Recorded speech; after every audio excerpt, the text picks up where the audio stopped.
Welcome to Thrilling Tales of Adventure. I'm Martin, reading The People of the Mist by H. Rider Haggard.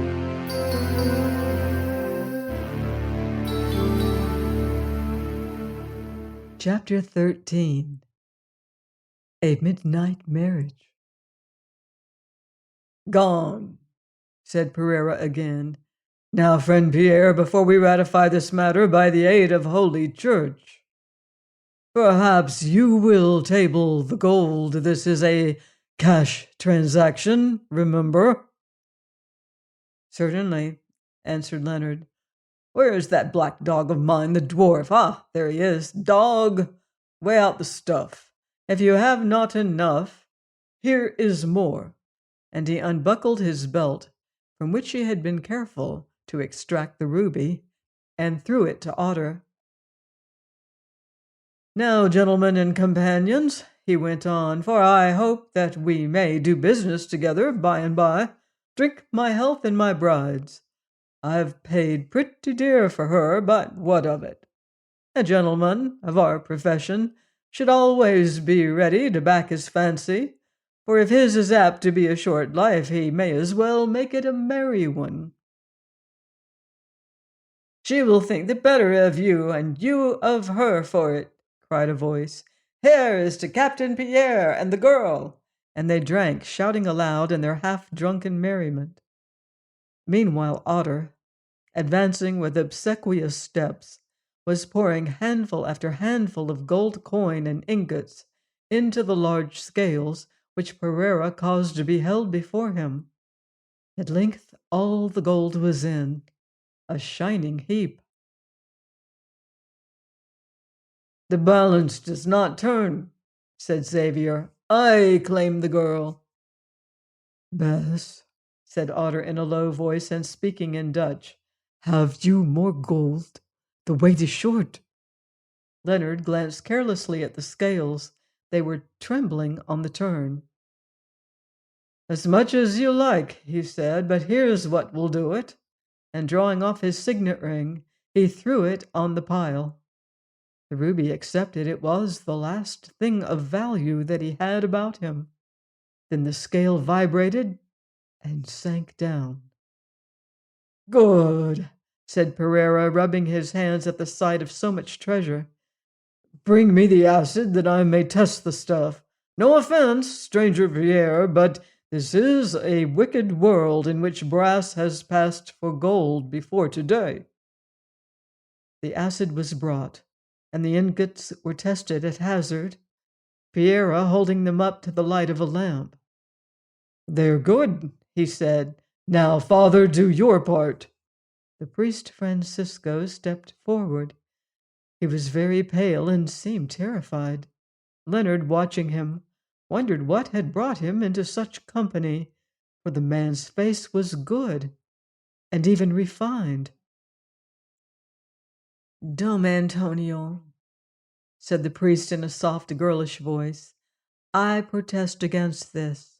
Fate has brought me among you, though not of my own will, and I have been forced to bear the sight of much evil, but I have wrought none.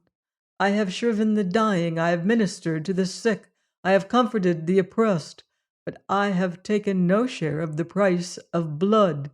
I am a priest of our holy church, and if I wed these two before the sight of men, they will be husband and wife till death, and I shall have set the seal of the blessing of the church upon an act of shame. I will not do it." "You will not do it, you shriveling traitor!" screamed Pierre in a voice hoarse with rage. "Do you want to follow your brother, then? Look here, my friend, either you obey me and marry these two, or—" And he hissed a horrible threat. "No, no," said Leonard, anxious to find an escape from this abominable mockery. "Let him be. What do the chief's prayers matter? The lady and I can do without them." "I tell you, stranger, that you shall marry the girl, and this sniveler must marry you. If you don't, I will keep both her and the gold. And as for him, he can choose. Here, slaves, bring the sjambok." Francisco's delicate face flushed pink. "I am no hero that I can suffer thus," he said. "I will do your bidding, Dom Antonio, and may God forgive me the sin. For you, Pierre and Juana, I am about to make you man and wife, to join you in a sacrament that is none the less holy and indissoluble because of the dreadful circumstances under which it is celebrated. I say to you, Pierre, abandon your wickedness, and love and cherish this woman, lest a curse from heaven fall upon you. I say to you, Juana, put your trust in God, the God of the fatherless and oppressed, who will avenge your wrongs, and forgive me. Let water be brought that I may consecrate it, water and a ring." "Here, take this one," said Piero, lifting Leonard's signet ring from the pile of gold. "I give it back for a luck penny." And he tossed the ring to the priest. Water was brought in a basin, and the father consecrated it. Then he bade Leonard stand by the girl and motioned to the crowd to fall back from them. All this while, Leonard had been watching Juana. She said no word, and her face was calm, but her eyes told him the terror and perplexity which tore her heart. Once or twice she lifted her clenched right hand towards her lips, then dropped it without touching them. Leonard knew but too well what deed she meditated. He knew also the deadly nature of the drug she carried if it once touched her tongue. The suspense was terrible. He could bear it no longer, even at the risk of discovery. He must speak with her. In obedience to the priest's direction, he sauntered to her side, laughing. Then, still laughing, with his hand he separated the tresses of dark hair, as though to look at the beauty of her side face, and bent down as if to kiss her. She stood, pale and rigid, but once more her hand was lifted towards her mouth. "Stop," he whispered swiftly into her ear, speaking in English. "I've come to rescue you. Go through with this farce. It means nothing. Then, if I bid you, run for the drawbridge into the slave camp." She heard. A light of intelligence shone in her eyes, and her hand fell again. "Come, stop that, friend Pierre," said Piero suspiciously. "What are you whispering about?" "I was telling the bride how beautiful I think her," he answered carelessly. Juana turned and flashed on him a well-simulated glance of hate and scorn. Then the service began.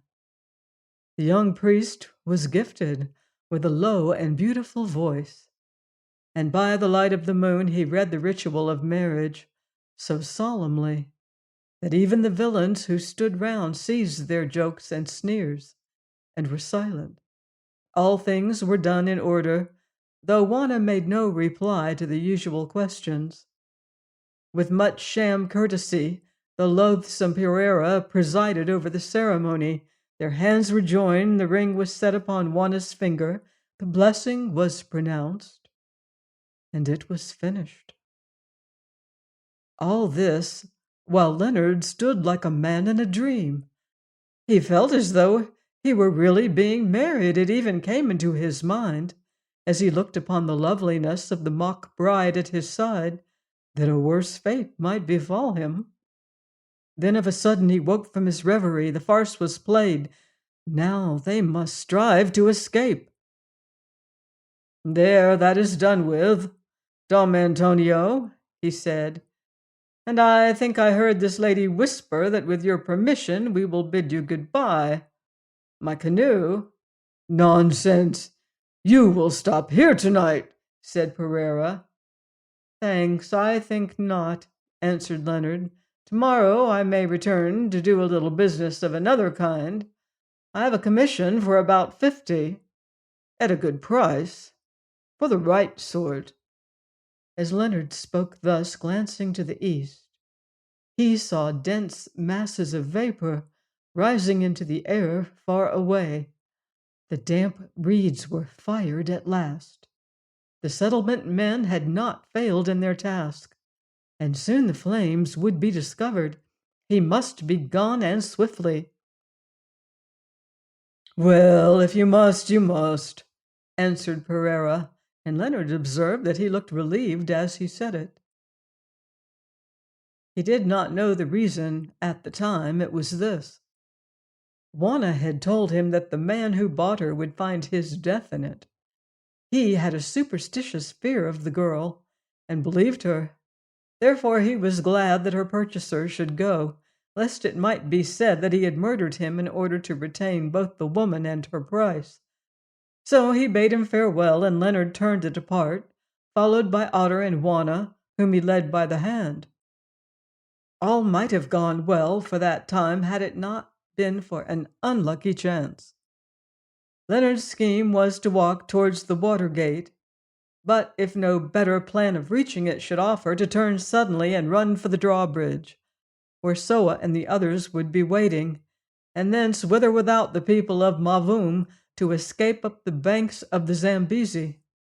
Already he had started, when the great Portuguese Xavier, who was watching, plunged in sullen thought, stepped forward. "At least I will have a kiss for my trouble," he said, and seizing Juanna round the waist, he drew her towards him. Then it was that Leonard forgot his caution, as under such circumstances a man with nerves already strained to breaking point might well do. Doubling his fist, he struck the giant in the face with such force that Xavier fell headlong to the ground, dragging Juanna after him. Leonard would have done better had he suffered her to be insulted, but just then he remembered only that he was protecting a helpless girl. Juanna was up in a moment and at his side. Xavier also sprang to his feet, cursing with fury and drawing his saber as he rose. "Follow me," said Leonard to Juanna and Otter. Then without more ado he took to his heels. A shout of laughter went up from the mob. "This is the brave man! This is the French fire-eater!" they cried. "He strikes unawares and is afraid to fight." Nor did they stop at words. All of them were jealous of the stranger, and would have rejoiced to see him dead. "Stop him!" they shouted, and many of the men started running like dogs to turn a hare. Still Leonard might have won through, for he was swift of foot. But neither Juanna nor Otter could run so fast as he, and his pace must be their pace. Before he had gone 100 yards, he found himself confronted by a dozen or more of the slavers, some of whom had knives in their hands. "Stop, coward, stop and fight!" they yelled in Portuguese and Arabic, waving their weapons in his face. "Certainly," answered Leonard, wheeling round and glancing about him. There, not 30 yards away, was the drawbridge of the slave camp, and he thought that he saw it tremble, as if it was about to fall. At his side were Otter and Juanna, and towards him, his hideous face red with blood, rushed the great Portuguese, saber aloft and screaming imprecations. "Otter," Leonard said quickly as he drew his sword, "guard my back, for when I have killed this one, the rest will spring. For you, young lady, reach the bridge if you can. Soa and your people are there." Now Xavier was upon him with a rush. He struck furiously, and Leonard avoided the blow, springing backward out of his reach. Twice more he rushed on thus, and twice he smote. But each time Leonard ran backward towards the drawbridge, that was now not more than 20 yards away. A fourth time the Portuguese came on, and the Englishman could not repeat his tactics, for the mob hemmed him in behind. On sped Xavier and smote his hardest. Leonard saw the steel gleam in the moonlight, and lifted his sword to guard. The blow fell. Fire sprang from it in sparks, and down rattled fragments of shattered steel. His sword was broken. "Fight on, Bass," said the voice of Otter. "Fight on. Both swords have gone." Leonard looked up. It was true. The Portuguese was casting aside his broken weapon and clutching at his knife. Now Leonard had no knife, and at the moment he never thought of his revolver, but he still held the hilt of his sword. And with it he sprang straight at Xavier, who rushed to meet him. They met with a dull shock as bull meets bull. Leonard struck one blow with the broken sword hilt, then dropped it. It was useless, but the stroke did him good service, for falling on the right hand of the Portuguese, it paralyzed his arm for a second, causing him to let fall the dagger. Then they gripped each other, fighting desperately with their naked strength alone. Twice the huge Portuguese lifted the Englishman from the ground, striving to throw him, while the crowd yelled with excitement. But twice he failed. Not for nothing had Leonard learnt wrestling as a lad, and hardened his iron muscles by years of toil. Xavier may have weighed 16 stone, and Leonard did not weigh 13, but his arms were like bars of steel, and he was struggling for dear life. He waited a while, letting the Portuguese exhaust himself in efforts to hurl him to the ground. Then, suddenly tightening his grip, Leonard put out all his strength. He could not hope to lift the man, that he knew, but he might throw him. With a sudden movement, he hooked his right leg behind Xavier's left calf. Then he cast his weight forward and pushed with all his strength upon the great man's breast. Xavier tottered, recovered himself, tottered again, and strove to shift his leg. Leonard felt the movement and met it with supreme effort. Losing his balance, his foe swayed slowly backwards like a falling tree, then fell with a thud that shook the ground. It was a gallant throw. Even the ranks of Tusculum, as represented by the slave drivers, could scarce forbear to cheer. Now Leonard lay upon the breast of the man, for he was dragged to earth with him. For a moment his enemy was still, breathing stentorously, for the shock of their fall had been great. Leonard looked round. There, some 8 feet away, was the knife, and he who could grasp it must win this deadly game. But how could he grasp it? Xavier, whose strength and powers were coming back, still hugged him in his fearful grip. He also saw the knife, and would win it. Rapidly, by instinct almost, Leonard measured the distance with his eye. There was but one plan: to roll to it. The first roll would leave him undermost, but the dagger would still be out of Xavier's reach.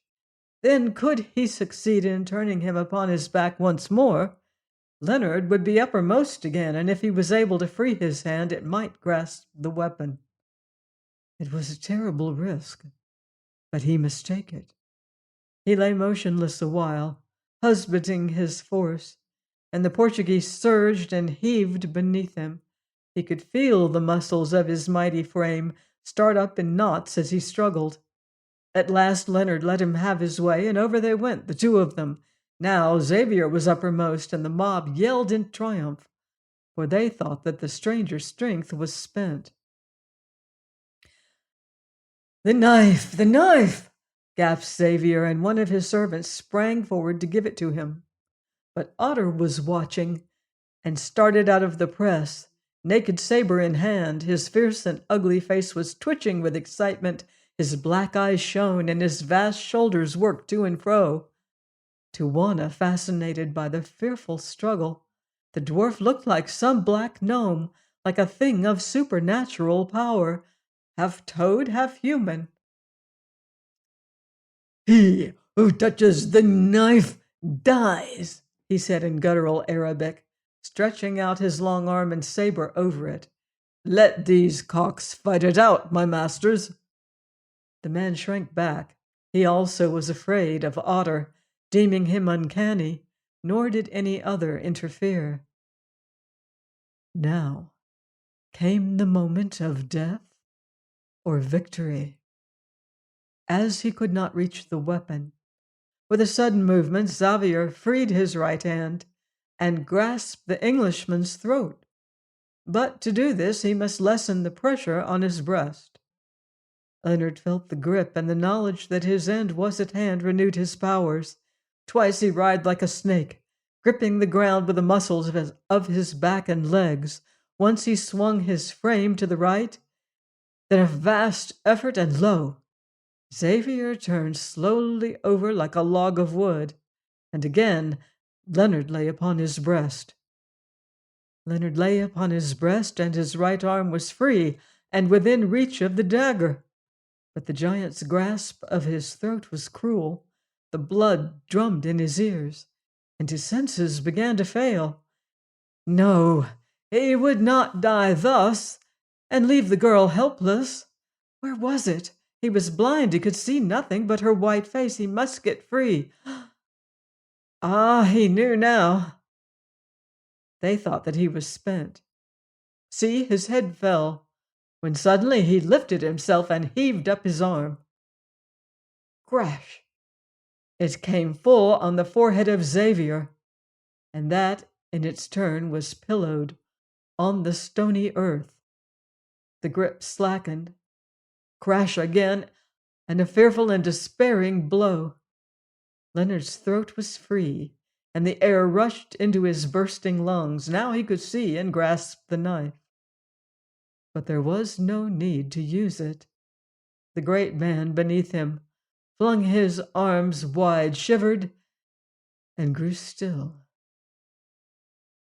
Then it was, while men paused wondering at those awful blows, that Juanna, mindful of her deliverer's bidding, turned and fled, sick at heart but unhindered, to the edge of the ditch opposite the drawbridge. Otter also rushed up and dragged Leonard from the ground. "Wow!" he cried. "A good fight, and a great blow! Dead by my mother's spirit, and no touch of steel! Awake, my father, awake! For if the boar is down, the pigs remain." Leonard heard his words dimly, and knew their import. With an effort he ceased to stagger and rested his weight upon the dwarf, much as a man might lean upon some sturdy post. His breath came back to him, and his mind cleared. He looked round and saw Juanna standing near the bridge, like one who hesitates whether to fly or stay. "Sirs," gasped Leonard, "I have fought, and I have won. Now let me go in peace with the girl. Is the man alive?" A ring of men had crowded round the body of Xavier, and in their center knelt the priest Francisco. At this moment he rose and said, "It is useless to minister to him. He is no more." The slavers looked at Leonard with awe, not unmixed with admiration. Who had ever seen such a thing? That one whose strength had been a byword should be slain with a naked fist? They forgot that it is easy to kill the man whose head rests upon a stone. Presently, however, their wonder gave way to rage. Xavier had been a favorite among them, and they were not minded that he should die unavenged. So they drew round Leonard, scowling and cursing. "Stand back," he said. "Let me pass. I fought your friend fairly. Had I wished to take advantage of him, should I not have used this?" And for the first time he remembered and drew his Colt, the sight of which cooled their ardor somewhat, for they gave way. "Perhaps you will give me an arm, father," Leonard went on, speaking to the priest who was standing by. "I am much shaken." Francisco complied, and they started towards Juanna, Otter guarding their rear with his saber. Before they had gone 10 yards, however, Pereira waddled towards them after a hasty consultation with one of his captains. "Seize that man," he shouted. "He has killed the worthy Dom Xavier. Having first insulted him, he has slain him by violence, and he must answer for it." A dozen ruffians sprang forward at his bidding, only to be met by the saber and pistol of Otter, with neither of which they were anxious to make a closer acquaintance. Leonard saw that the position was very grave, and a thought came into his mind. "You wish to escape from this place, father?" he said rapidly to the priest. "Yes," answered Francisco. "It is hell." "Then lead me as swiftly as you may to that bridge. I am hurt and weak, but there is succor beyond." As he spoke, the drawbridge, which was not 10 yards away, fell with a crash. "Run across, Juanna Rod!" cried Leonard in English. She hesitated, then obeyed. It seemed to Leonard that the look upon her face said, "How can I leave you?" "Now, father," said Leonard, "make a rush for it." And leaning on the priest's shoulder, he stumbled forwards to the bridge. But he never would have reached it had it not been for Otter. "Treason!" roared Pereira. "Stop him! Who let down the bridge?" A man came on the attack. It was the same young captain that Leonard had offered to fight before the auction. In his hand was a knife already uplifted to fall on Leonard's back, when Otter's saber flashed and the man went down. "Seize the bridge and hold it!" roared Pereira again.